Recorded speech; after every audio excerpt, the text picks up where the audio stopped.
안녕하세요. 새로운 한 주도 주님의 은혜와 평강이 여러분의 삶 가운데 가득하기를 축복합니다. 오늘 본문은 느헤미야 10장입니다. 서명한 사람들은 다음과 같다. 하가랴의 아들인 총독 느헤미야와 시드기야와 스라야와 아사랴와 예레미야와 바술과 아마랴와 말기야와 핫두스와 스바냐와 말룩과 하림과 무레못과 오바댜와 다니엘과 긴느돈과 바룩과 무슬람과 아비야와 미야민과 마아시아와 빌게와 스마야는 제사장이다. 레위 사람으로는 아사냐의 아들인 예수아와 헤나닷 자손인 빈누이와 간미엘과 그들의 동료 스바냐와 호디야와 그리다와 블라야와 하난과 미가와 르홉과 하사랴와 삭굴과 세레베와 스바냐와 호디야와 바니와 브니누가 있다. 백성의 지도자로는 바로스와 바한 모압과 엘람과 삿도와 바니와 분니와 아스갓과 베베와 아도니아와 비그웨와 아딘과 아델과 히스기야와 아술과 호디야와 하숨과 베세와 하립과 아나돗과 노베와 막비아스와 무슬람과 헤실과 무세사벨과 사독과 얏두아와 블라랴와 하난과 아나냐와 호세아와 하나냐와 핫숫과 할레에스와 빌하와 소백과 르훔과 하삼나와 마아세아와 아히야와 하난과 아난과 말룩과 하림과 바하나가 있다.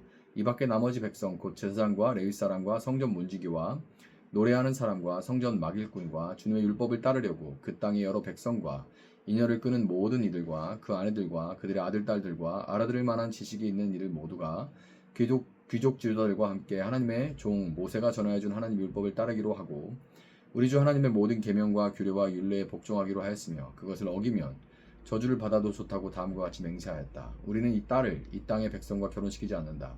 우리는 아들을 그들의 딸과 결혼시키지 않는다. 이 땅의 백성이 안식일에 물건이나 어떤 곡식을 내다가 팔더라도 안식일이나 성일에는 우리가 사지 않는다. 7해마다 땅을 쉬게 하고 6년이 지난 빚은 모두 없애준다. 우리는 다음과 같은 규례도 정하였다. 하나님의 성전 비용으로 쓰도록 우리는 해마다 3분의 1 세개씩 바친다. 이것은 늘 차려놓는 빵과 규칙적으로 드리는 곡식 제물과 규칙적으로 드리는 번제와 안식일과 초하루나 그 밖에 절기 때에 드리는 제물과 이스라엘의 죄를 속하는 속죄물과 우리 하나님의 성전에서 하는 모든 일에 쓸 것이다. 제사장이나 레위 사람이나 일반 백성을 가리지 않고 우리가 집안별로 주사위를 던져서 해마다 정한 때에 우리 하나님의 성전에 뗄 나무를 바칠 순서를 정한다. 그것은 율법에 기록된 대로 우리 주 하나님의 제단에서 불사를 때에 쓸 나무이다. 해마다 우리 밭에서 나는 만물과 온갖 과일 나무의 첫 열매를 주님의 성전에 바친다. 율법에 기록된 대로 우리의 맏아들과 가축의 첫 새끼 곧 처음 난 송아지와 새끼 양을 우리 하나님의 성전으로 가지고 가서 그 성전에서 우리 하나님을 섬기는 제사장들에게 바친다. 또 우리는 들어바칠 예물인 처음 익은 미래 가루와 온갖 과일나무의 열매와 새 포도주와 기름을 가져다가 제사장의 몫으로 우리 하나님의 성전 창고에 넣기로 하고 또 밭에서 나는 소출 가운데서 열의 하나는 레위 사람들의 몫으로 가져오기로 하였다. 농사를 짓는 성읍으로 돌아다니면서 열의 하나를 거두어들일 사람은 바로 레위 사람이다. 레위 사람이 열의 하나를 거두어들일 때에는 아론의 자손인 제사장 한 사람이 같이 다니기로 하였다. 레위 사람은 거두어들인 열의 하나에 다시 열의 하나를 떼어서 우리 하나님의 성전 창고의 여러 방에 두기로 하였다. 이스라엘 자손과 레위 자손은 들어바칠 예물인 곡식과 새 포도주와 기름을 그 여러 방에 가져다 놓기로 하였다. 그런 방은 성전 기구를 두기도 하고 당번 제사장들과 성전 문지기들과 노래하는 사람들이 쓰기도 하는 곳이다. 우리는 우리 하나님의 성전을 아무렇게나 버려두지 않을 것이다. 아멘. 자, 성벽과 이 성문 재건이 마쳐지고 대성회가 열렸습니다. 하나님의 말씀과 함께 살찐 짐승들을 잡아서 푸짐하게 차려서 먹고 마시는 말 그대로 큰 잔치가 벌어진 거예요. 예수님은 하나님의 나라를 종종 하나님 아버지께서 자신의 집으로 사람들을 초청해서 잔치를 배설하고 구원의 축제를 여는 것으로 설명을 하시는데요. 느헤미야서는 하나님의 집이 봉헌되고 하나님의 사람들이 초청된 그 모습을 마지막 날의 모습을 미리 지금 보여주고 있는 겁니다. 구원받고 하나님의 나라, 천국 잔치에 참석한 사람들은 영원한 생명책에 그 이름이 인봉된, 오늘 이름이 기록된 것처럼 그 이름이 인봉된 사람들입니다. 요한복음 14장 6절을 보면 예수께서 그에게 말씀하셨다. 나는 길이요 진리요 생명이다. 나를 거치지 않고서는 아무도 아버지께로 갈 사람이 없다. 아멘. 이렇게 기록을 하고 있어요. 여러분과 저를 포함한 예수님을 거친 모든 사람들은 본문 1절부터 27절과 같이 그 이름이 이미 생명책에 기록되어서 영원히 임봉되어 있다는 것. 뜯을 수 없죠. 아무나 뜯을 수 없습니다. 임봉되어 있다는 것을 믿으시기를 바랍니다.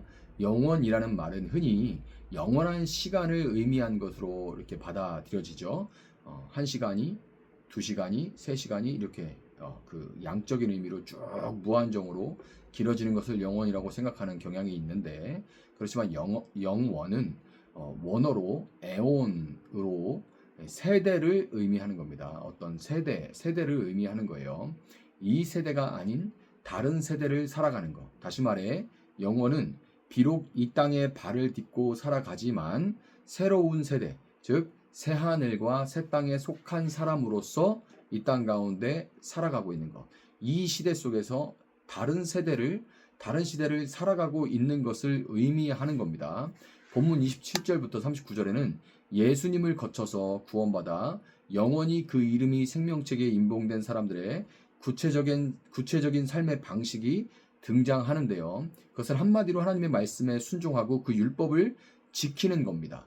포로 귀한 공동체는 29절에서 주 하나님의 모든 계명과 규례와 율례에 복종하기로 하였으며 그것을 어기면 저주를 받아도 좋다라고 맹세를 합니다. 이 맹세는 계시록 22장 15절 개들과 마술쟁이들과 음행하는 자들과 살인자들과 우상 숭배자들과 거짓을 사랑하고 행하는 자는 다 바깥에 남아있게 될 것이다 라는 말씀과 연결이 되는데요. 생명책에 기록되었다고 스스로 여기고 있으면서도 율법을 지키지 않는 사람들은 저주를 받아서 하나님 나라의 바깥에 남아있게 될 거라는 그런 될 것이기 때문에 이렇게 설명을 하고 있는 겁니다. 자칫하면 율법을 지키는 행위로 구원을 얻게 된다라는 그런 식으로 받아들여질 수도 있는데요. 포로 귀한 공동체가 맹세하면서 지키기로 한 이 율법이 무엇인지 살펴보면 율법을 지키는 행위로 구원받는다라는 의미가 아닌 것을 알 수가 있습니다.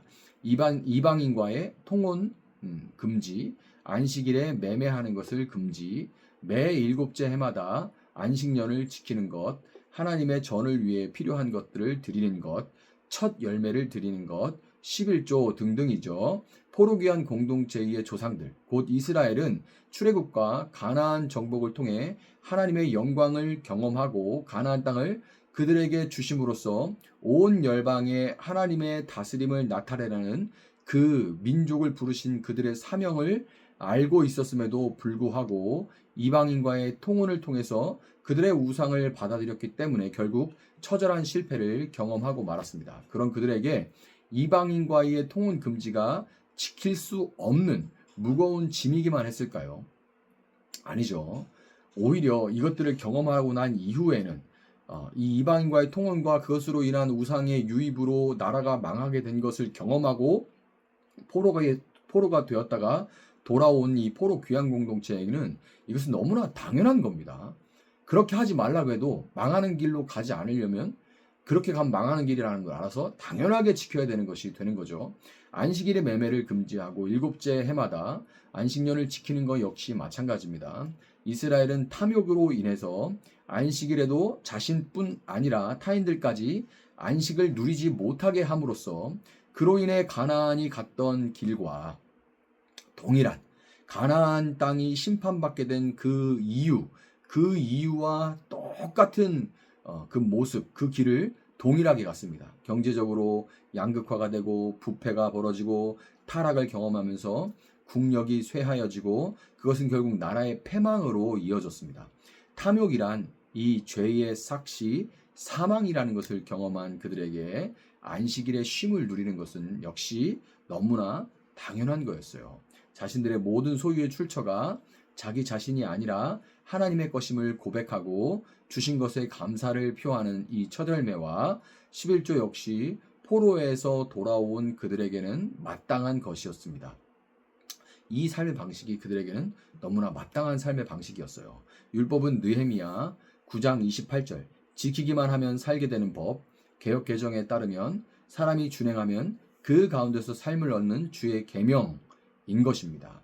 이것을 지키면 그 안에서 삶을 얻는 그런 계명이 바로 이 율법인 겁니다. 율법을 지켜서 뭐 구원받고 이런 행위가 아니라 이 율법을 준행하면 그 안에서 풍성한 삶을 누릴 수가 있는 거예요. 포로 귀한 공동체와 마찬가지로 우리는 죄와 사망의 종노릇을 하다가 자유와 영원한 생명을 얻은 그런 사람들입니다. 죄로 인해서 우리가 경험해야만 했던 심판과 패망은 이제 예수님이 대신 짊어지셨고, 우리는 이제 단순한 법적인 의무로 수고하고 무거운 짐을 지듯이 율법을 지키는 게 아니라 율법의 순종함으로 하나님께서 예비하신 풍성함을 누리는 잔치하는 삶을 살아가게 된다는 것을 여러분 믿으시고, 이 하나님을 믿고 그 안에서 율법을 지키고 순종함으로 풍성한 잔치하는 삶을 여러분과 여러분 이웃과 함께 누려갈 수 있기를 예수님의 이름으로 축복합니다. 잠시 기도하겠습니다. 사랑하시는 주님, 감사합니다. 하나님, 우리는 이신칭의의 영향으로 인해서 하나님 오직 믿음으로 구원을 받는다고 믿는데, 주님, 오직 믿음으로 구원을 받는다는 것은 구원을 받았다고 해서 율법이 아무짝에도 쓸모가 없다는 것이 아니라 오직 하나님의 은혜로 구원받았기에 그 은혜로 구원받은 자답게 이제 하나님 안에서 하나님의 뜻대로 살아가는 것, 즉 율법을 순종하고 즐거이 지키는 그런 삶임을 우리가 고백하게 됩니다. 주님, 율법에는 지키면 그 안에서 우리가 생명을 얻게 되는 진리의 법인 줄 우리가 믿습니다. 그 법 안에 담겨 있는 하나님의 뜻과 하나님의 정신, 하나님 나라의 정신과 하나님의 성품을 우리가 모두 깊이 알고 순종하며 준행하는 가운데 우리와 이웃이 살아가고 또 그 안에서 하나님 나라의 정신을 맛보고 맛보여줄 수 있는 저희들 되어줄 수 있도록 하나님 함께하여 주시기를 원합니다. 감사하며 예수님의 이름으로 기도합니다. 아멘. 오늘 주신 말씀 붙들고 계속해서 기도합니다.